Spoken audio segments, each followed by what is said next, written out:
సార్వత్రిక ఎన్నికల స్కెడ్యూల్ విడుదలైంది. ఓవైపు ఎన్నికల సంగ్రామంలో ప్రత్యర్థిపై పైచేయి సాధించేందుకు వ్యూహాలను రచిస్తూనే ఓటర్లను ప్రసన్నం చేసుకునే పని రాజకీయ పార్టీలన్నీ బిజీగా ఉన్నాయి. ఇక ఏప్రిల్ 11 నుంచి మే 19 వరకు ఎన్నికలు జరగనున్నాయి. ఫలితాలు మే 23న వెలువడతాయి. ఈ ఎన్నికల తర్వాత ఏ పార్టీ అధికారంలోకి వస్తుంది, అధికార విపక్షాల బలాబలాలేంటి అన్న ఆసక్తి నెలకొంది. దీనిపై భారత్ టుడే అందిస్తున్న ప్రత్యేక కథనం.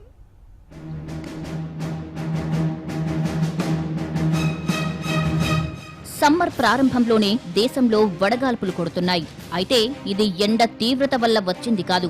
సార్వత్రిక ఎన్నికల నగారా మోగడంతో రాజుకున్న వేడి, ఎన్నికల షెడ్యూల్ విడుదల కావడంతో అభ్యర్థుల వేట, మేనిఫెస్టోల రూపకల్పన, ప్రచార వ్యూహాలతో రాజకీయ పార్టీలన్నీ బిజీగా ఉన్నాయి. ఇక విజయంపై అధికార విపక్షాలు ఎవరికి వారే ధీమా వ్యక్తం చేస్తున్నారు. మరి ఈ నేపథ్యంలో అసలు కేంద్రంలో అధికారంలోకి వచ్చేది ఏ పార్టీ, ఎవరి బలం ఎంత అన్నది ఓసారి చూద్దాం. బీజేపీ నేతృత్వంలోని ఎన్డీఏ కూటమికి అసలైన బలం ప్రధాని నరేంద్ర మోడీ.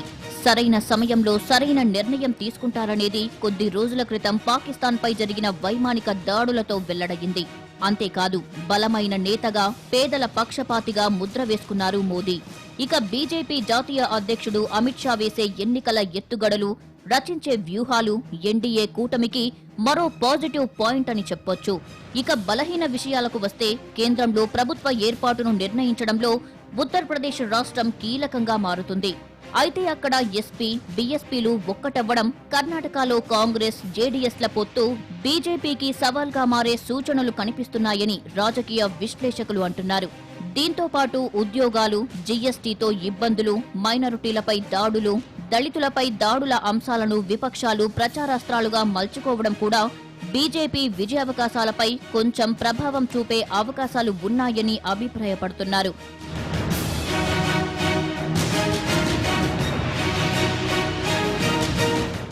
మరోవైపు 2014 లోక్సభ ఎన్నికల్లో కాంగ్రెస్ గెలిచింది కేవలం 44 లోక్సభ స్థానాలు మాత్రమే. అయితే ఈసారి కొన్ని సీట్లు ఎక్కువగా గెలిచే అవకాశముందని విశ్లేషకులు భావిస్తున్నారు. ముఖ్యంగా ఈ మధ్యే అసెంబ్లీ ఎన్నికల్లో మధ్యప్రదేశ్, రాజస్థాన్, ఛత్తీస్గఢ్లలో కాంగ్రెస్ విజయం సాధించింది. కాంగ్రెస్ ముక్త్ భారత్ నినాదంతో బీజేపీ ఎన్నికలకు వెళ్లినా విజయం మాత్రం కాంగ్రెస్ ని వరించింది. ఈ రాష్ట్రాల్లో మంచి స్థానాలు రాబట్టే అవకాశం కాంగ్రెస్ కు కనిపిస్తోందని రాజకీయ వర్గాలు అభిప్రాయపడుతున్నాయి. అంతేకాదు బీజేపీకి వ్యతిరేకంగా కూటమి కట్టిన విపక్షాలతో కలిసి వెళ్లాలన్న ఆలోచన కాంగ్రెస్ కు బలం చేకూరుస్తుందని అంచనా వేస్తున్నారు. ఇక కాంగ్రెస్ బలహీనతల విషయానికి వస్తే ఒకే అంశంపై పదే బీజేపీని టార్గెట్ చేయడం కాస్త ప్రతికూలంగా కనిపిస్తోంది. రాఫెల్, అసహనం, రైతు కష్టాలు, ఉద్యోగాలు, తాజాగా పాకిస్తాన్పై వైమానిక దాడుల గురించి కూడా ప్రశ్నిస్తుండటం కాంగ్రెస్ కు మైనస్ గా మారుతుందని విశ్లేషకుల అభిప్రాయం. అవినీతిపై చేస్తున్న ఆరోపణలు బలంగా లేకపోవడం కూడా ఒక కారణంగా కనిపిస్తోందని అంటున్నారు. ఆరోపణలైతే చేస్తుంది కానీ బీజేపీ కూడా కాంగ్రెస్ కుంభకోణాలపై ప్రజలకు గుర్తు చేస్తుండటం కాంగ్రెస్ విజయావకాశాలను దెబ్బతీస్తుందని భావిస్తున్నారు.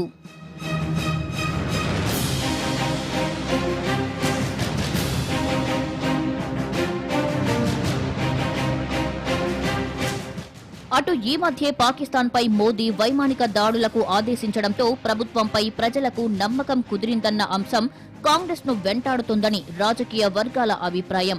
ప్రియాంక గాంధీనైతే రాజకీయాల్లోకి తీసుకురాగలిగింది కానీ ఆమె భర్త రాబర్ట్ వాద్రాపై కేసులు పార్టీపై ప్రజల్లో విశ్వసనీయత కలిగించేలా లేదని పేర్కొంటున్నారు. ఇక యూపీలో ఎస్పీ, బీఎస్పీలు కాంగ్రెస్ ను పక్కన పెట్టడంతో అక్కడ కాంగ్రెస్ చాలా బలహీనంగా కనిపిస్తోందని విశ్లేషకులు అంటున్నారు.